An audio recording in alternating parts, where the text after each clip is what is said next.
warahmatullahi wabarakatuh.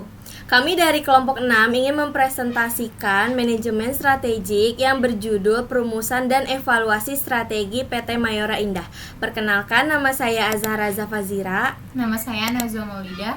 Perkenalkan, nama saya Puji Lestari. Perkenalkan, nama saya Safira Aulia Jijah. Perkenalkan, nama saya Citra Puspita Sari. A few moments later. Latar belakang, PT Mayora Indah Tbk merupakan salah satu perusahaan besar di Indonesia yang bergerak di bidang industri makanan dan minuman. Sebagai perusahaan yang telah berdiri sejak tahun 1977 dengan produk legendaris biskuit Roma, PT Mayora Indah Tbk kini telah tumbuh menjadi kekuatan FMCG global yang menghadirkan inovasi makanan dan minuman berkualitas lebih dari 100 negara. Rumusan masalah. Yang pertama, bagaimana strategi pertumbuhan yang diterapkan oleh PT Mayora Indah Tbk. Yang kedua, bagaimana strategi diversifikasi yang dilakukan oleh PT Mayora Indah Tbk. Yang ketiga, bagaimana evaluasi strategi perusahaan berdasarkan matriks Ansoff dan Grand Strategy. Selanjutnya, tujuan penelitian. Yang pertama, menganalisis strategi pertumbuhan PT Mayora Indah Tbk. Yang kedua, menganalisis strategi diversifikasi PT Mayora Indah Tbk. Yang terakhir yaitu mengevaluasi strategi perusahaan menggunakan matriks Ansoff dan Grand Strategy. Selanjutnya ada definisi strategi. Kata strategi berasal dari kata strategos dalam bahasa Yunani, merupakan gabungan dari stratos atau tentara dan ego atau pemimpin.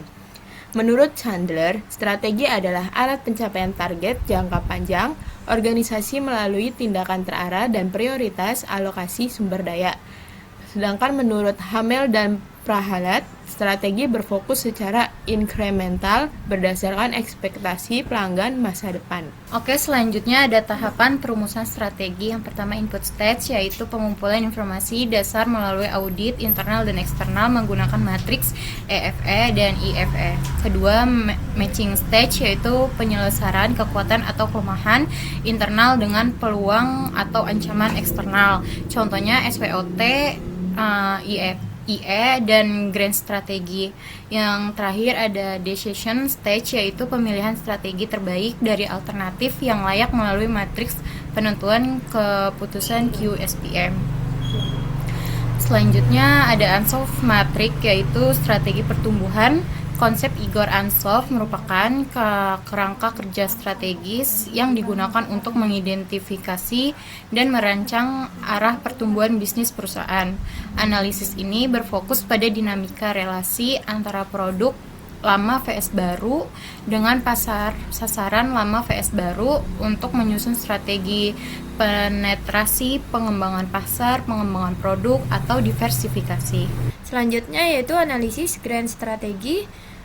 Terbagi menjadi 4, yaitu kuadran 1, kuadran 2, kuadran 3, dan kuadran 4. Kuadran 1 yaitu kompetitif kuat atau pasar tumbuh cepat, posisi strategis terbaik dan paling menguntungkan. Yang pertama itu ada konsentrasi penuh pada pasar atau produk yang ada saat ini. Yang kedua, penerapan integrasi vertikal ke depan atau ke belakang. Yang ketiga, melakukan diversifikasi terkait untuk ekspansi aman. Selanjutnya kuadran 2, kompetitif lemah atau pasar tumbuh cepat. Pasar prospektif namun internal perusahaan kurang kompetitif. Yang pertama, evaluasi mendalam terhadap pendekatan pada pasar saat ini. Yang kedua, penetrasi pasar intensif demi memperkuat traksi konsumen. Yang ketiga, pengembangan produk baru untuk menstimulasi pasar. Selanjutnya yaitu kuadran 3. Kompetitif lemah, pasar tumbuh lambat. Kondisi kritis dengan tantangan ganda internal atau eksternal. Yang pertama itu ada strategi penciutan biaya operasional. Yang kedua, diversifikasi drastis ke ceruk pasar yang lebih potensial. Yang ketiga, divestasi aset non-produktif atau likuidasi terancam. Selanjutnya yaitu yang terakhir kuadran 4. Kompetitif kuat, pasar tumbuh lambat. Posisi internal tangguh, namun potensi pasar sudah jenuh. Yang pertama itu ada penerapan diversifikasi bisnis, terkait maupun tidak. Yang kedua, membangun aliansi taktis seperti joint venture. Yang ketiga, integrasi horizontal untuk mengkonsolidasi pangsa pasar. Selanjutnya yaitu strategi diversifikasikan PT Mayora Indah.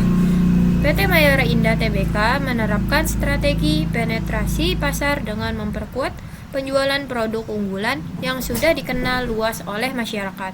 Strategi ini dilakukan melalui promosi intensif pada produk seperti Kopiko, Roma, Beng Beng, dan Tarabika, serta memperluas jaringan distribusi hingga ke warung tradisional, minimarket, supermarket, dan pasar modern. Selain itu, perusahaan juga memanfaatkan media digital dan iklan televisi untuk meningkatkan loyalitas konsumen dan memperbesar pangsa pasar. Selanjutnya ada evaluasi grand strategi, yaitu dominasi sektor FMCG. Mayora menempati posisi prima di kuadran 1 pada Grand Strategy Matrix melalui kombinasi keunggulan internal dan eksternal. Yang pertama ada rapid market growth, yaitu industri FMCG global terus tumbuh dinamis seiring pertambahan populasi dan perubahan gaya hidup praktis. Selanjutnya ada strong competitive position, didukung oleh ekuitas merek yang tinggi, efisiensi rantai produksi masif, serta penetrasi jaringan distribusi di 5 benua. Selanjutnya ada kesimpulan dan saran. Kesimpulannya, PT Mayora Indah Tbk berhasil menerapkan strategi pertumbuhan dan diversifikasi melalui promosi produk unggulan, perluasan distribusi, serta pengembangan berbagai produk makanan dan minuman.